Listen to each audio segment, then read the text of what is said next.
What's going on, everybody? It's Justin for Stand Bang, and for today's video I'm going to be breaking down UFC 234, Robert Whittaker versus Kelvin Gastelum.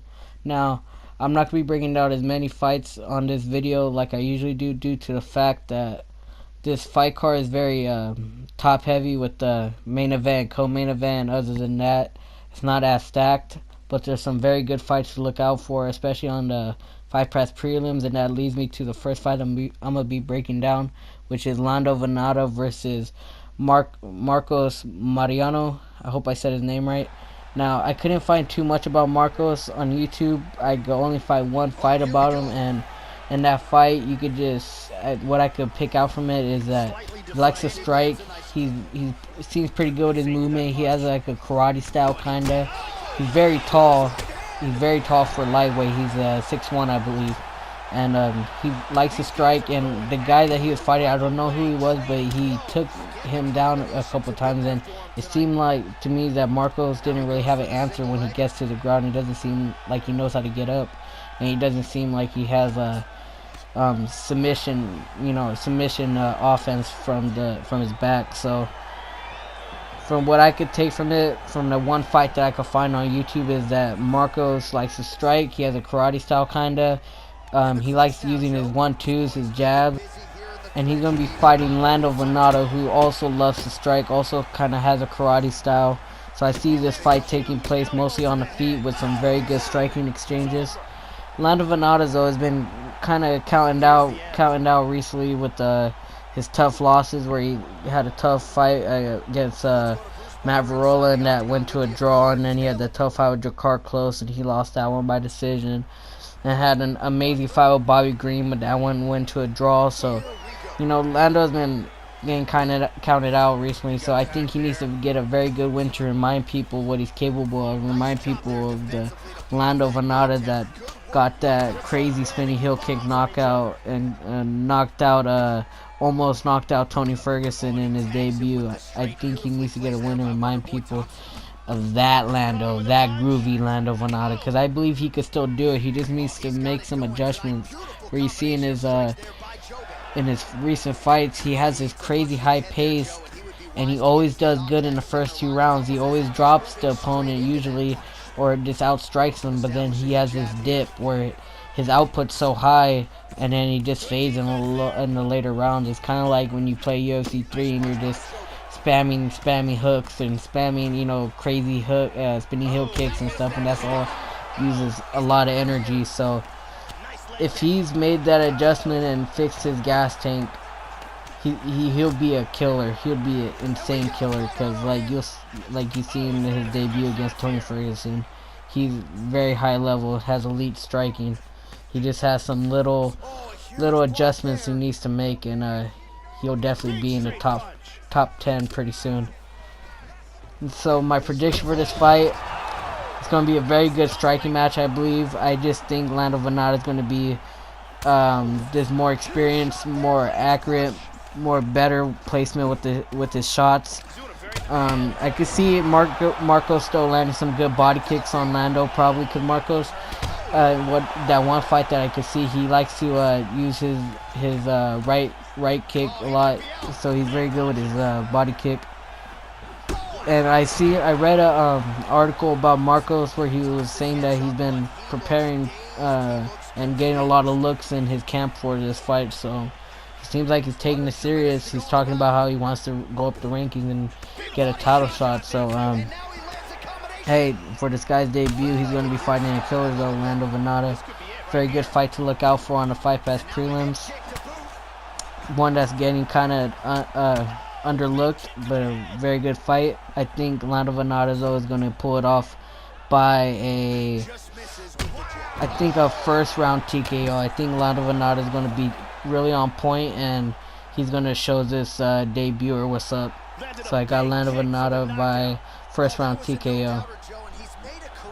Next fight I'd like to break down is going to be the first fight on the main card. Jimmy Crute versus Sam Alvey. Smiling Sam Alvey.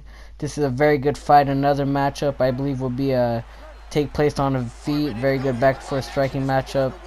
With Jimmy Crute coming off the Contender Series, getting a very good TKO finish where he cracked the dude with a right hand and had him literally out on his feet. The ref had to call it. The guy was like Bambi walking on ice. He was so out of it.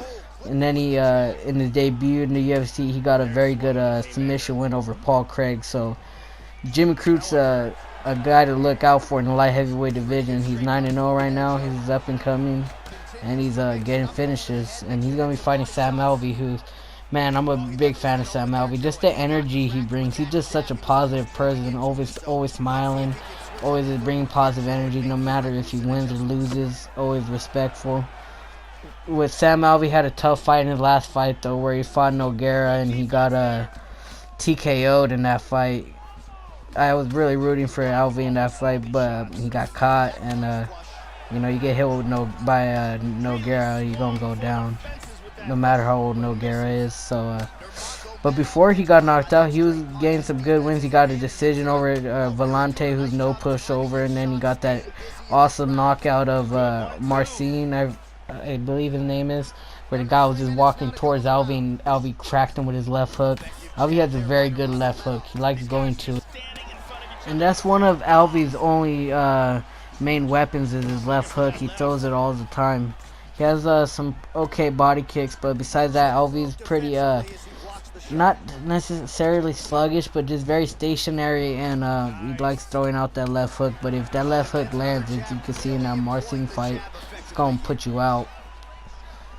Man, it's hard to go against Sam Alvey. I always like rooting for him, but I don't think he could pull it off. I think Jim Crute just got the use behind him. He's got the speed, the speed advantage, the strength advantage, and as you can see in his recent fight, that he got the submission. So his ground game is definitely not lacking. So that leads me to my prediction. I think Jimmy Crute's gonna get it by second round TKO. I think he's gonna be just too quick for Alvey and too powerful. And this hurts me to predict. Hurts me to say, because I'm a big fan of Alvey. But I think Jimmy Crute's gonna get it done at the end of the day. Next fight I'd like to break down is going to be the co-main event of the evening. Israel Adesanya versus Anderson Silva. What an amazing fight. This arguably is even more anticipated than the main event.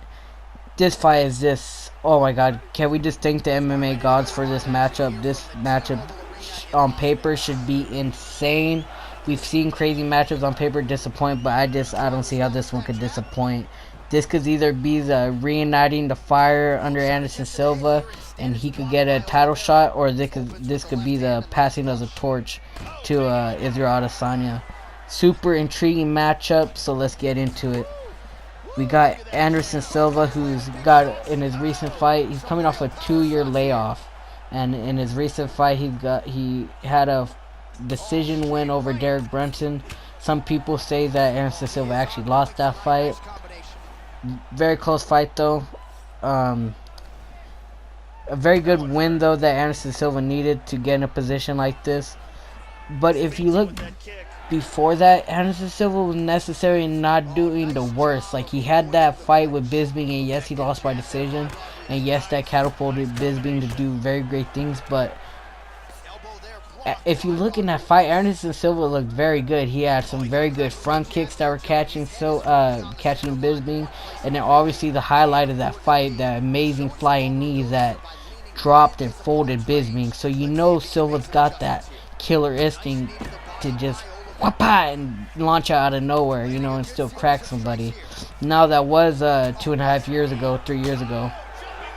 But even after that, where he fought DC, yes, he got out wrestled in that fight. But if you look at the moments where they were having some striking exchanges, Anderson Silva was having some success with some body kicks. You could see at one point in the third round he rocked DC with a body kick. So, you know, Silva, even though he's having some tough losses with the decision loss to Bisping and then the decision loss to DC, Silva seems like he's taking this old age, because he's 41, I believe now.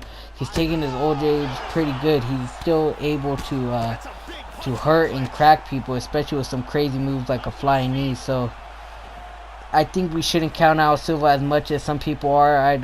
I see some people saying this fight's, it would have been amazing if Silva in his prime. This is way too overdone. I necessarily don't think that. I think Silva is still a killer. As you can see with the Jose Aldo situation, we just can't overlook these legends. We just can't. Even though we have these young up-and-coming prospects that are looking amazing, that are calling these people out, saying they're going to finish them, we can't overlook these legends. So, Anderson Silva, I definitely could see him giving some problems to Israel Adesanya, because this is going to be pretty much Anderson Silva fighting a very similar version of himself. Now, where Israel Adesanya, he says he's been practicing for Anderson Silva forever. He's been mimicking his style and studying his style, so he says that he knows Anderson Silva even more than Anderson Silva knows himself. Now, if that's true, it's going to be some trouble for Anderson Silva, because everything that he's going to be doing, Israel Adesanya is not going to bite on the feints or whatever the situation may be. So, if Israel Adesanya is telling the truth and he has been studying him that much and he does know that much depth about Silva, hey, I could see Israel Adesanya giving Silva some problems, because he's, like I said, pretty much fighting a same mirror version of himself. So, just an amazing striking matchup this fight's going to be, where they both have just amazing strikes with the body kicks. They're amazing in the clinch. They're very amazing. I think Anderson Silva might get the little advantage though when it comes to the clinching. But where it comes with the movement, I think Israel's gonna have that advantage just because the youth, and I believe he's gonna be a little bit quicker than Silva. But Silva still, I believe, is still gonna be his ninja self, and he's not gonna be too slow, because in his recent fights he wasn't too slow. He was still pretty quick, and he seemed like he had some pretty good reflexes. So man, this fight's so hard to predict, especially since Silva's coming off a 2-year layoff. I don't know, you know what I mean? Because even though in his recent fights he looked, he still looked good, even though he lost. Those were a couple years ago, so very hard to predict. Israel Adesanya has been looking amazing. Where he finished Derek Brunson, he just seemed like he was 10 steps of Brunson the whole time. He just seemed so in the zone. Even when he had Brunson hurt and Brunson would try to attack him, he would just dip his head and be ghost, and then crack Brunson with an uppercut out of nowhere. Like, Israel Adesanya is definitely something special. But we have seen Israel Adesanya get knocked out cold in kickboxing. So even though Israel Adesanya is undefeated in MMA, he has been put to sleep cold. But I don't see that happening in this fight. Even though Anderson Silva has more than enough skills to make it happen, I just think Israel Adesanya's youth is going to come into play, where he's going to be able to take the shots better. I think he's going to have a little bit of a speed advantage, and I think his reflexes are going to be just that much better. So even though Israel Adesanya is undefeated in MMA, we have seen him being put to sleep cold. But I don't see that happening in this fight. Even though Anderson Silva has more than enough tools and skills to make it happen, I just think Israel Adesanya is going to be a little bit quicker than Silva. He's going to have better reflexes, and I think his youth is going to come into play, where he could just take a shot better. And yeah, I just think he's going to be able to take one to give one, and Anderson Silva will not. I think Israel's chin is going to hold up. I think Israel will get it done by, I think second round TKO or third round TKO. I see it being pretty back and forth in the second round. I think the first round might be a little bit filling out, and then maybe picking up at the end of the first round, and then it being very exciting in the second round. So I think seeing it being a little slow in the first couple minutes, then filling each other out with their styles, and then definitely picking up in the second round. And I think Israel Adesanya's youth is going to come into play, where he could take a shot better. He's going to be a little bit quicker. Man, it hurts me to choose against Silva, but I just think it's going to be the passing of the torch that night, and I think Israel Adesanya is going to get a win and get a title shot next. So that's my prediction for the co-main event. Amazing fight to look out for: Israel Adesanya versus Anderson Silva. And that leads us to the main event of the evening, Robert Whittaker versus Kelvin Gastelum for the middleweight championship of the world. An amazing fight, so let's get right into it. We got Kelvin Gastelum, who, man, I don't know if I've ever seen a fighter benefit so much in going up in weight. Kelvin Gastelum had just looking like a whole new world beater going up to 185. He was always a good fighter at 170, but he just always had those weight cutting issues. But man, going up in weight class where he does have to deplete himself from the weight cut, he's been looking like a world beater. Where he had that amazing fight with Tim Kennedy, and then he went to Brazil and destroyed Vitor, and then went to Brazil and had a very good fight against Jacare Souza and got a unanimous decision. Robert Whittaker has been looking like a whole world beater, and then he got that brutal knockout of the former champion Michael Bisping. Brutal. I remember I was watching that fight and it took place in like China or something, so it was happening like at 4 or 5 in the morning in America, and I was watching the fight live, and I was in my room and everybody was asleep in my house. And I remember as soon as Kelvin Gastelum knocked him out, I wanted to scream and freak out because man, he just knocked out Bisping cold, and I wanted to freak out but I couldn't. I was just like, oh my god, whispering to myself. It was insane the way he put Bisping to sleep. Was brutal. Kelvin Gastelum's hands are lethal, and he doesn't have nothing really flashy. He has very basic boxing, but the way he places his hands and the power that he's got going up in weight is just outstanding.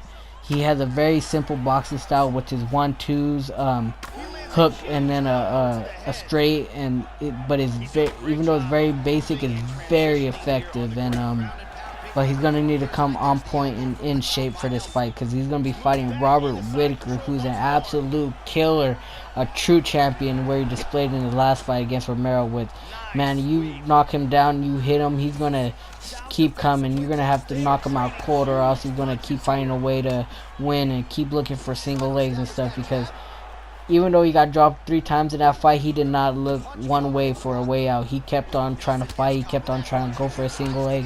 He kept trying to throw strikes to stay in that fight. He's an absolute killer. He had the heart of a champion. You're going to have to knock him out cold to take that belt from him, because he's not going to give up. And you can just see in his recent fights where his striking is improving constantly. He's getting very good with his jab to a head kick. He's landing that actually in all of his recent fights with Derek Brunson, with Jacare, and then with Romero. He was landing some very good head kicks, and I could see him utilizing that in this fight with Kelvin Gastelum being a shorter fighter. I could see him, it would be even easier to land that strike on Kelvin. But one thing that Robert Whittaker does, that his tendency that he likes to do, is I think it might cost him in this fight. Robert Whittaker likes to rush in and blitz, and you can see it when he fought Romero. He was doing that a lot, and eventually in like the 4th round, Romero caught onto it and just stayed in the pocket, backed up a little bit, and cracked Whittaker with a brutal right hand, or a brutal left hook, I believe. So, and I see that costing him in this fight if he does that against Kelvin Gastelum, because Kelvin Gastelum is amazing in the pocket, and he's very quick. He's going to be quicker than Robert Whittaker, and he might even hit harder than Whittaker, because when Kelvin Gastelum went up in weight, he brought his speed advantage with him, and he's gotten crazy strength going up in weight. So being in the pocket with Kelvin is going to cost him, and I think if he rushes in, Kelvin's going to have that speed advantage, and he's going to catch Robert in the pocket if he does his blitzes. So that's one thing he shouldn't do, but if he does do it, I think it's going to cost him, and I could see him Kelvin Gastelum catching him brutal when he comes into the pocket, because that's where Kelvin wants to land his best strikes, because Kelvin's a little bit shorter and doesn't have as much reach as Whittaker. So where Kelvin's going to land his most effective strikes is going to be in the pocket with Whittaker. And even though Kelvin Gastelum's striking is very basic, where with his 1-2s and like a hook and then a straight, even though it's all basic, he is super effective with it, man. He is so precise with his 1-2. Like, he has a 1-2 that'll make Diaz happy. Like, his 1-2 is so on point, man. Like, just look at the Tim Kennedy fight. Look at the Jacare fight. His 1-2 is super on point. The way he lands his 1-2 is so precise. He throws it. He doesn't overextend himself. Every time he throws it, he lands directly on the chin. Just watch when he fought Vitor in Brazil. Man, he was just landing that 1-2 all night on the jaw of Vitor. And I think, if it's not broke, don't fix it. I think he should keep utilizing that. Utilize what got him to the dance, what got him to his towel shot. And that was just his basic striking. Even though it's basic, it's super effective. And I could see him having a striking advantage with Robert Whittaker, like I said, if he gets into the pocket.